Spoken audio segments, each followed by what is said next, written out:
Hey everybody, Brian Marvel here. Hope that you're doing well and having a great week. Welcome back. This is our second installment in answering the question, what is the Bible all about?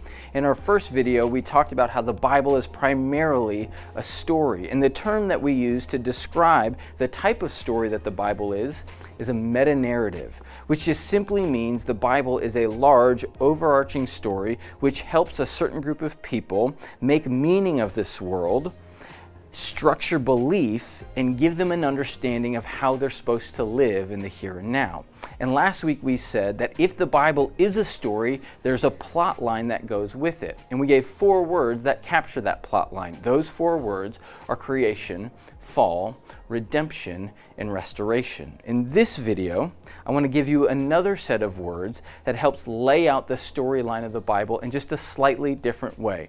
Because the Bible is such a multifaceted book, there are many ways to lay out the narrative and the storyline. And so we're going to jump right in and say, here's our second way. And it actually starts in the same place that our other set of words started, and that's with creation. The Bible opens in Genesis 1 and 2 with God creating the world. He creates everything and he proclaims it good, and then he creates humans, he creates Adam and Eve, and he places them in this good world that he has created so that they can partner with him in stewarding and caring for the world that God has created. Now, once you go one more chapter in the story, Adam and Eve disobey. They do the one thing that God tells them not to do, and they eat of the one tree that God tells them not to eat from, the tree of the knowledge of good and evil, and sin and destruction and death enter the world, and then the fall happens.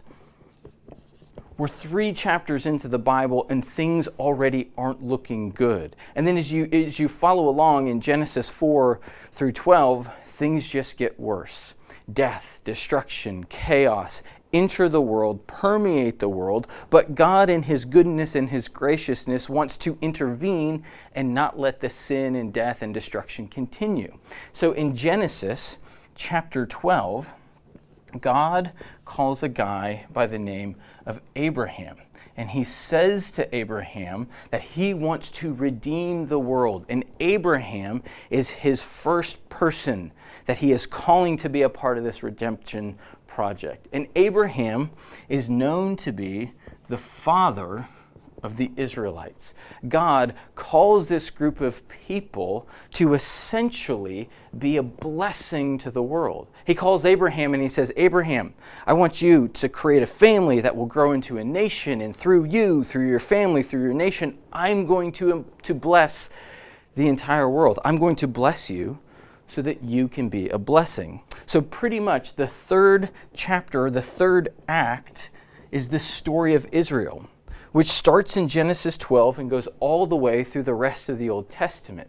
Now, unfortunately, the story of Israel focuses on how Israel does not live up to the calling that God placed on them. They are not the type of people that God desires them to be. The story captures how Israel struggles to follow God and obey God. Instead, they keep wandering away from God.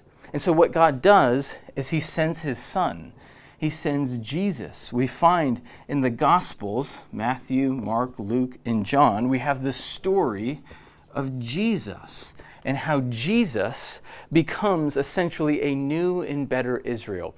Jesus is and Jesus does the things that Israel couldn't do. Now, Jesus' story culminates in his death, resurrection, and ascension. And when Jesus goes back to the Father, he sends this large group of followers who have been following him his entire ministry, and he sends them out into the world. He says to them, I want you to carry on and continue my work in the world, and essentially the church is born. He sends out all of his followers to continue his work. And this is found in the book of Acts all the way through the rest of the New Testament. And essentially, Jesus sends them out to bear witness and to bless and to proclaim that a new world, a new reality, a restored and redeemed humanity has begun in the person of Jesus. that Jesus fulfills Israel's story.